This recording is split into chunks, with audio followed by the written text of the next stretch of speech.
तो स्टूडेंट्स आज हम ट्वेल्थ क्लास का एक इंपॉर्टेंट टॉपिक इंटीग्रेशन करने वाले हैं। तो डेरिवेटिव आप पहले से ही कर चुके हो, डिफरेंशिएशन आप उसके बारे में पहले से ही जानते हो। तो जो integration as an inverse process of differentiation, मतलब जो इंटीग्रेशन है वो डिफरेंशिएशन की ही इनवर्स प्रोसेस है। इसको हम कैसे समझेंगे? इस मेथड को हम एक सम मेथड लिखेंगे हम, जिससे हम ये समझ पाते हैं। हम मान लेते हैं let y is equal to X square.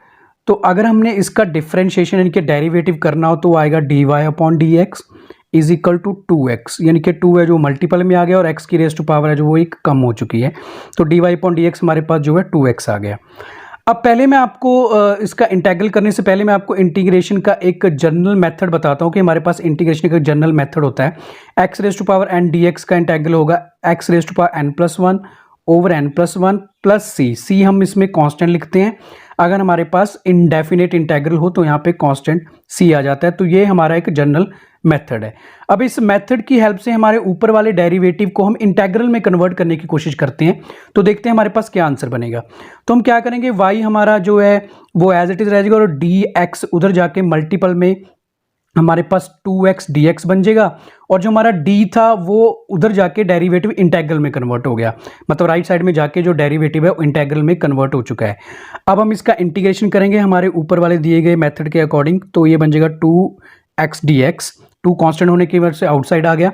अब इसकी रेज टू पावर 1 है, तो अभी हमने देखा x raise to power n dx का जो इंटीग्रल है वो एक रेज टू पावर इंक्रीज हो जाती है। तो यहाँ पे हमारे पास क्या बनेगा 2, और जो x रेज टू पावर ये बन जाएगा 1 + 1 ओवर 1 + 1।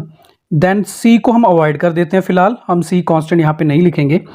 तो हमारे पास जो फाइनली यहाँ पे आंसर बनेगा, यानी कि इसको कैलकुलेट करने के बाद 2, ये हमारे पास आ गया एक्स स्क्वायर डिवाइड बाय 2, और ये 2 से अब हमारा जो 2 है ये कैंसिल हो जाएगा। तो हमारे पास फाइनली जो इंटीग्रेशन करने के बाद जो आंसर आया है वो हमारे पास आया y is equal to X square. तो ये तो हमारा गिवन स्टेटमेंट ही है जिसका हमने डेरिवेटिव किया था। इसका मतलब हमने अगर डेरिवेटिव का इंटीग्रल किया तो हमारे पास सेम स्टेटमेंट आ चुकी है y is equal to X square. इसीलिए हम बोलते हैं integration is a inverse process of differentiation. तो ये आपको समझ में आ गया स्टूडेंट्स कि हम डेरिवेटिव का जब इन्वर्स करते हैं तो हमारे पास मतलब कि वो इंटीग्रल में कन्वर्ट हो जाता है, तो हमारे पास वही स्टेटमेंट है जो वापस आ जाती है। dy upon D x is equal to 2x हमारे पास, जिसका इंटीग्रल करने के बाद हमारे पास जो फंक्शन इंटीग्रल करने के बाद जो हमारे पास बना वो y is equal to x ही बन गया। अब कुछ स्टैंडर्ड रिजल्ट्स ऑफ इंटीग्रेशन के बारे में हम जानेंगे। मैं आपको कुछ स्टैंडर्ड रिजल्ट्स एग्जांपल्स के साथ बताऊंगा और आप इंटीग्रेशन को थोड़ा बेसिक उसके समझने की कोशिश करोगे। तो पहले हम लिखते हैं कि हमारे पास अभी हमने जैसे जनरली किया x raise to power n dx को अगर आप इंटीग्रल करोगे तो इसकी रेज टू पावर है जो एक इंक्रीज कर जाएगी x raise to power n+1 over n+1 plus c, और इसमें हम एक कांस्टेंट लिखेंगे क्योंकि ये इंडेफिनेट इंटीग्रल है। तो ये पहला हमारा एक स्टैंडर्ड रिजल्ट है। देन इससे के बाद हमारा इसकी एग्जांपल हम लेते हैं, एक मान लेते हैं हमारे पास x raise to power 2 dx है। तो इसमें x तो वेरिएबल है, 2 एक कांस्टेंट है रेज टू पावर में। तो इसको हम मेथड के अकॉर्डिंग सॉल्व करेंगे तो बनेगा 2 + 1 अपॉन 2 + 1 प्लस इसमें हम c लिखेंगे। तो हमारे पास बन जाएगा x³ अपॉन 3 प्लस c, और ये हमारे पास जो है इस इंटीग्रल का आंसर आ जाएगा। तो मतलब कि जो हमने ऊपर स्टैंडर्ड रिजल्ट लिखा है उसकी हमने एग्जांपल बता दी। अब हम लिखते हैं सेकंड जो स्टैंडर्ड रिजल्ट है। सेकंड स्टैंडर्ड रिजल्ट कौन सा है? वो है हमारे पास 1 dx। इसको सिंपली हम dx भी बोल सकते हैं। अब 1 dx है जो इसका जब हम इंटीग्रल करेंगे तो x + c ही आ जाएगा हमारे पास, सिंपली x + c, यानी कि dx का जो इंटीग्रल है वो x आ गया। फॉर एग्जांपल अगर हम लें हमारे पास मान लो एक कांस्टेंट टर्म के साथ इंटीग्रल गिवन हो, I4 इंटीग्रल है, तो 2 dx ये हमको दिया गया है 2 dx। तो 2 इसमें कांस्टेंट है वो तो आउटसाइड आ जाएगा, और dx यानी कि अंदर हमारे पास dx का जो इंटीग्रल है वो अभी हमने किया x के इक्वल होता है, तो 2 आउटसाइड है, तो 2x + c हमारे पास फाइनली इसका आंसर आ जाएगा। तो स्टूडेंट्स हमको पता चल गया कि dx का इंटीग्रल करने के बाद x आ जाता है। अब थर्ड स्टैंडर्ड रिजल्ट देखते हैं हम। हमारा जो थर्ड स्टैंडर्ड रिजल्ट है वो हमारे पास है integral of x raise to power -1 dx। अब x raise to power -1 dx है जो हमारे पास ये मतलब एक इनवर्स में फंक्शन दिया गया है। इसको हम इसकी वैल्यू को रेज टू पावर को पॉजिटिव बनाने के लिए हम इसको 1/x लिख लेते हैं, 1/x dx। अब 1/x dx का जो डायरेक्ट इंटीग्रल होता है वो log x के इक्वल होता है।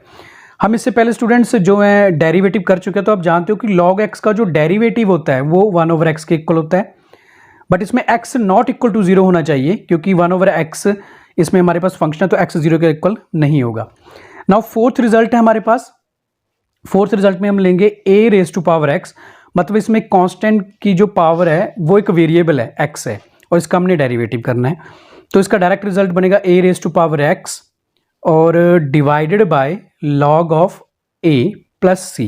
ये हमारे पास जो है फोर्थ स्टैंडर्ड रिजल्ट का इंटीग्रल आ चुका है।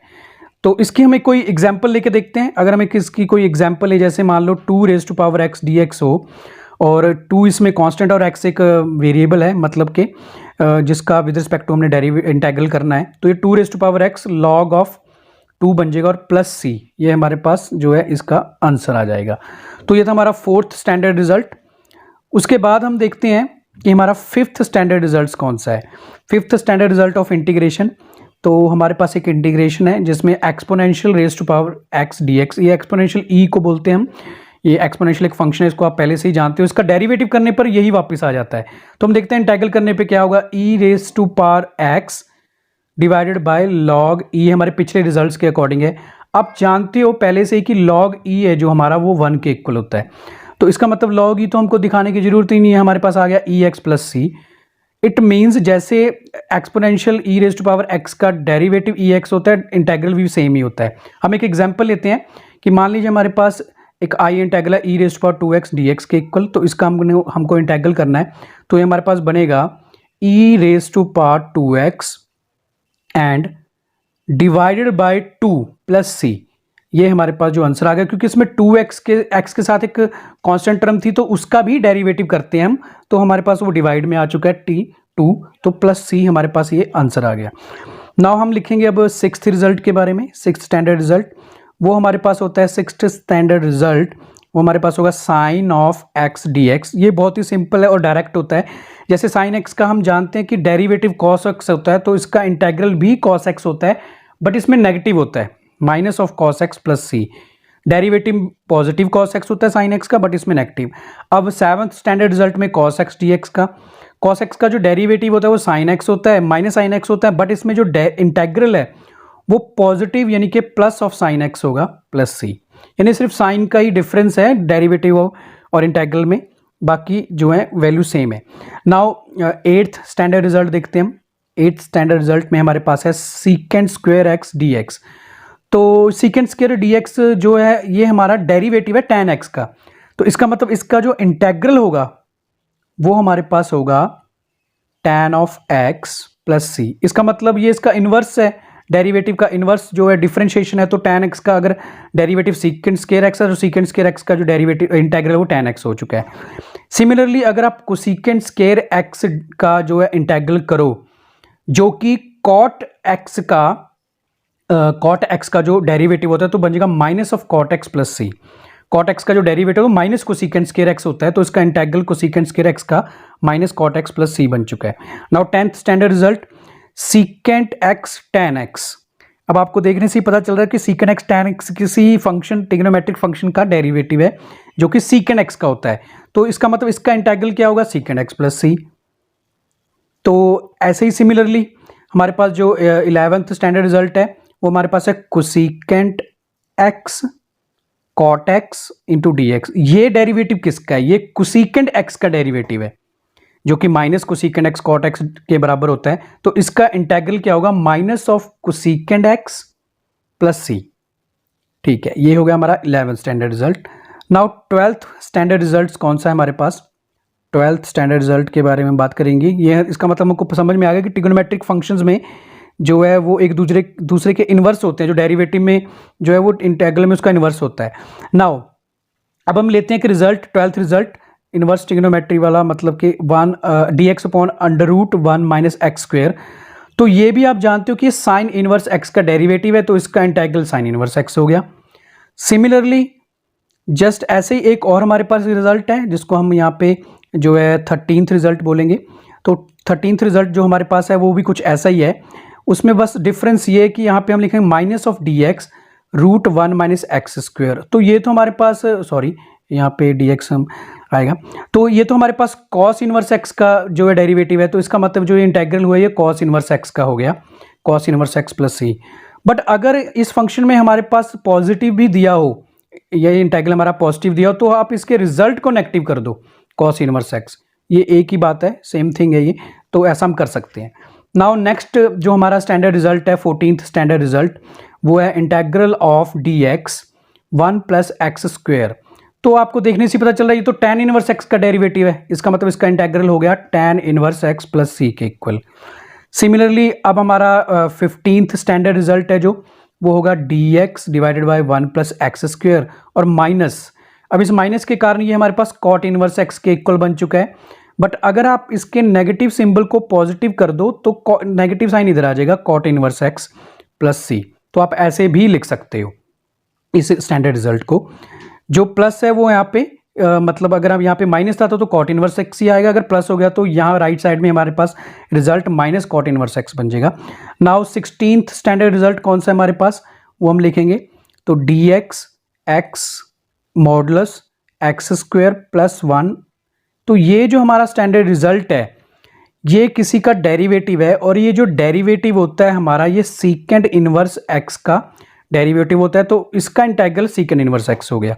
सिमिलरली अब हमारा 17th स्टैंडर्ड रिजल्ट है, वो हमारे पास होता है minus of dx x root x square plus 1। अब नेगेटिव होने के कारण ये बन चुका है हमारा माइनस नहीं, कोसेकेंड इनवर्स x प्लस सी के इक्वल। अब अगर यहाँ पे प्लस साइन हो तो हम नेगेटिव लिख सकते हैं, कोसेकेंड इनवर्स x प्लस सी। तो ये हमारे पास कुछ स्टैंडर्ड रिजल्ट्स हैं जो इंटीग्रेशन को सॉल्व करने के लिए हमारे पास बहुत ही ज़्यादा जरूरी है, इनके बिना हम इंटीग्रेशन को सॉल्व नहीं कर सकते।